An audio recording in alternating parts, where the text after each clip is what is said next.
Hello, what's up mga kaparekoy? This is your boy parekoystvtips. At dahil nga nagkaroon ng malaking update or huge update si Call of Duty Mobile, sure na sure ako na meron na naman mga devices or mga gamers dyan na maglalag or kaya mga karanas ng FPS drop dahil sa sobrang bigat ng Season 8 update.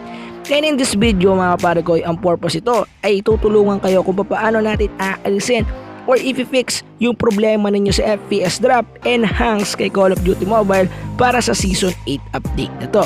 Kaya kung gusto nyong malaman yan mga kaparekoy at interesado kayo about dyan, wag na kayo mag-i-skip dahil pag-uusapan natin yan sa video na to. Ngayon, let's go!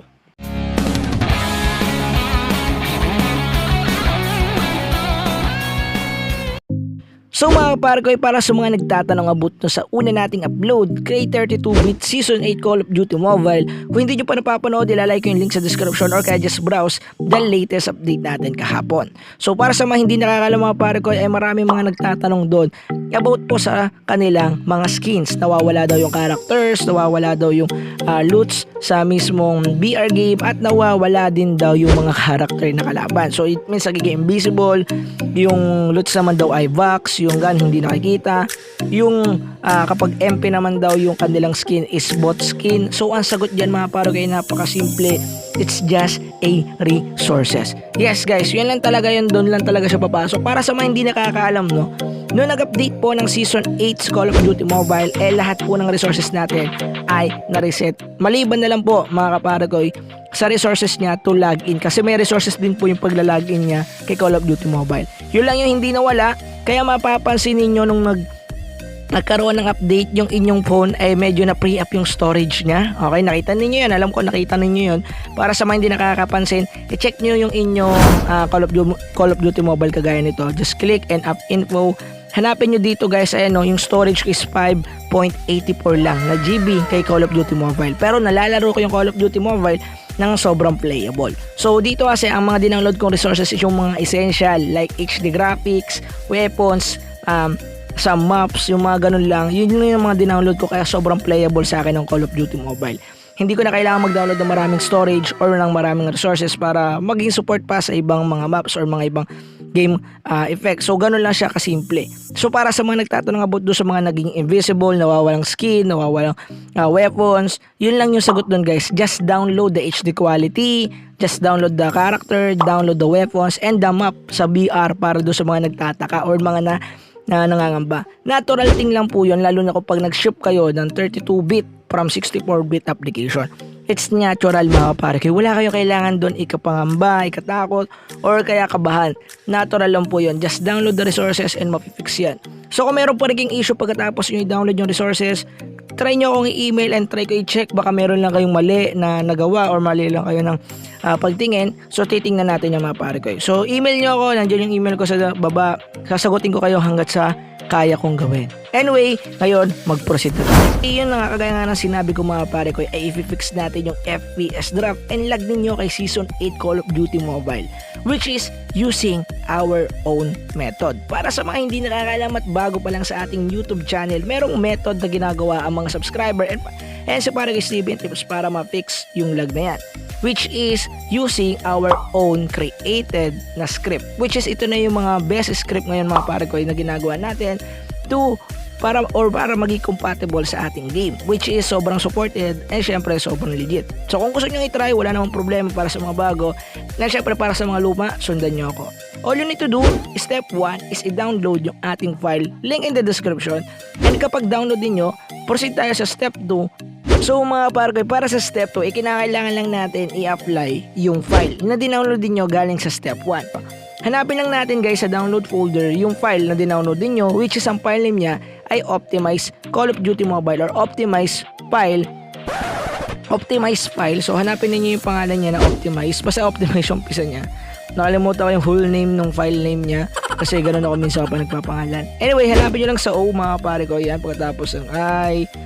Wait lang, kasi alphabetical siya mga kaparekoy. So ito na siya, ito, yan.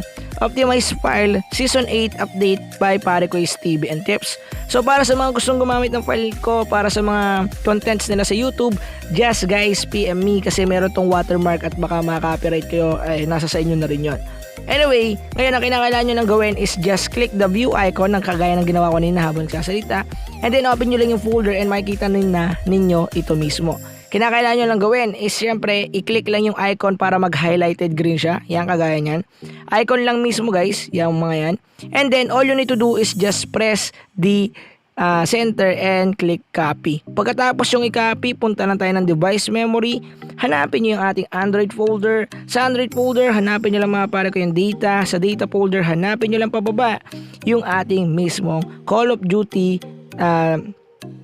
Duty Mobile na data file. So hanapin nyo lang dito mga pare ko yung com.garena.game.codm. Yan, as you can see. Click nyo lang yan and click the file. So kagaya na sinabi ko, same na rin siya ng pangalan. All you need to do is just click the face icon. So as you can see, magre-replace na lang siya kasi ginaya ko yung file name niya sa script natin nung nakaraan. So walang problema yon. So as you can see, nakapag-paste na tayo or nakapag-replace na tayo ng file. All you need to do guys mga pare ko para sa step 3, wag nyo munang ilalaroin yung game. Kailangan yung mga kapare ko na mag-restart muna or must restart your game kasi mas okay yun para ma-refresh natin yung RAM natin at magamit natin yung full RAM natin sa game at walang masyadong lag. And yeah, ngayon simulan na natin. So mga kapare ko, nandito na tayo mismo ngayon sa game and ito yung sinasabi ko sa inyo mga pare ko na magda-download kayo ng 80 MB dahil pinakalaman nga natin yung resources ni Call of Duty Mobile. So antay lang natin yung mga pare ko, meron ditong resources na magda-download mga 80 MB. So kung yung iba siguro abutin siya ng 100 or kaya yun hanggang dun lang 100 to 80 MB. It depends sa resources na nagalaw pero sure naman ako 100 to 80 MB lang yan. Anyway, antayin nyo lang siya guys. Antayin nyo lang siya. Ayan, nakikita. May download na 80 MB. 80.61 MB. So, ayan yung ida-download din nyo. Antayin nyo lang yan guys kasi mabilis lang yan. So, dito guys, puputulin ko na yung clip. Pinakita ko lang sa inyo para ma-sure niyo na meron talagang ida-download na 80 MB. At huwag kayong kakabahan about niya. Kasi natural lang yan. Kasi ginalaw nga natin yung kanyang resources. So, ngayon, puputulin ko yung video at ipa-flash ko na sa mismong highlights. Let's go. So mga kapare ko, ito din yung mismong sample highlights natin. So naglaro ako ng VR game dahil maraming mga nagre-request about sa VR game gameplay and syempre para ma-review ko daw yung sinasabing bug na nakikita nila dito kasi halos lahat daw ng loot is nakabugs. Yes guys, na-experience ko yung sinasabi ninyo na lahat ng loots is boxes. Ang tingin ko mga pare ko para ma-fix yun kailangan nating i-download yung whole resources ng mapa and syempre nung VR game. Pati mga kapare ko yung weapons kasi doon naman talaga lahat magre-reflect yun kaya malalaki yung mga storage nila.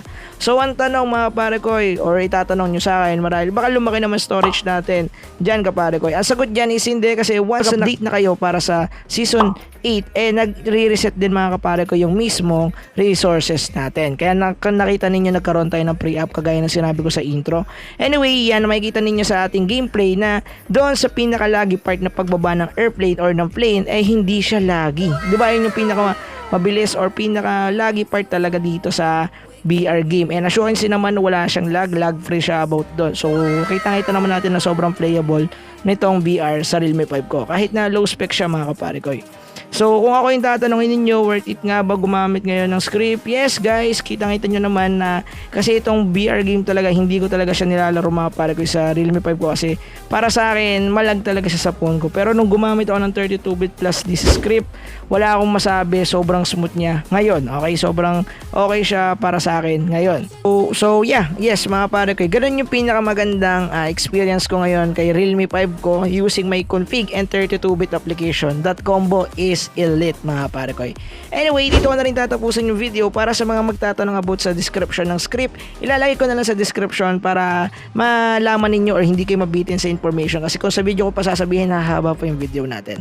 Anyway, dito ko na tatapusin yung video. If nakatulong to sa inyo, huwag nyo kalimutan i-leave ng like. Yun lang guys, peace out, let's go.